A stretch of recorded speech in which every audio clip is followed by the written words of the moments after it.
Ever wonder why banks are so eager to give you credit cards? Why they push rewards, cashback, and flashy perks while your debit card gets barely a mention? Here's the truth. Banks want you to use credit, not debit. Why? Because credit cards make them billions, while debit cards make almost nothing. Today, we expose the hidden profits behind your plastic. To understand why banks push credit so hard, you need to follow the money. Debit cards pull money directly from your bank account. There's no interest, no fees, just a simple transaction. Banks make a tiny profit, usually a flat fee or less than 1% per purchase. Credit cards, on the other hand, are gold mines for banks. Every time you swipe a credit card, 3 major profit streams are triggered. Number 1, transaction fees. Merchants pay banks around 1.5 to 3% for every credit card transaction. Number 2, interest on debt. If you don't pay your balance in full, banks charge sky-high interest, often 15 to 25%. Number 3, late fees and penalties. Miss a payment? Banks charge you hefty fees and bump up your interest rate. That's why credit cards are everywhere. They're not just convenient,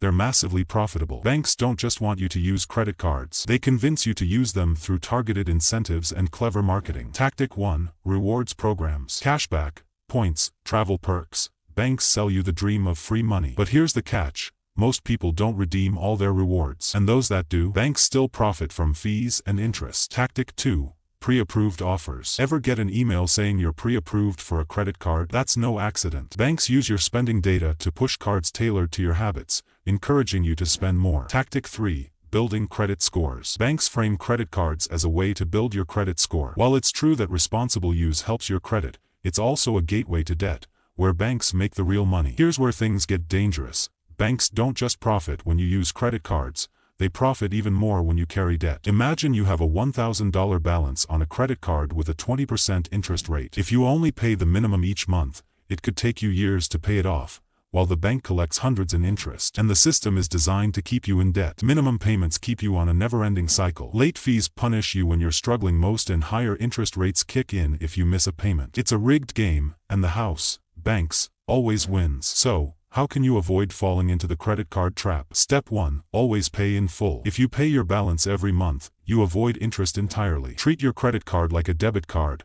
Spend only what you have. Step 2, track your spending. Banks want you to overspend. Use apps that can help you stay on budget. Step 3, ignore the hype. Rewards programs sound great, but they're bait to make you spend more. Only use rewards if they align with purchases you'd already make. Banks push credit cards because they're designed to make you spend more, borrow more, and pay more. Debit cards, they don't offer the same profit margins. That's why they're never the star of the show. The next time a bank offers you another credit card, remember this. It's not about helping you, it's about helping them. But now that you know the game, you can play it smarter. Because credit cards don't have to be traps, if you don't let them be. Banks win when you borrow. You win when you know better.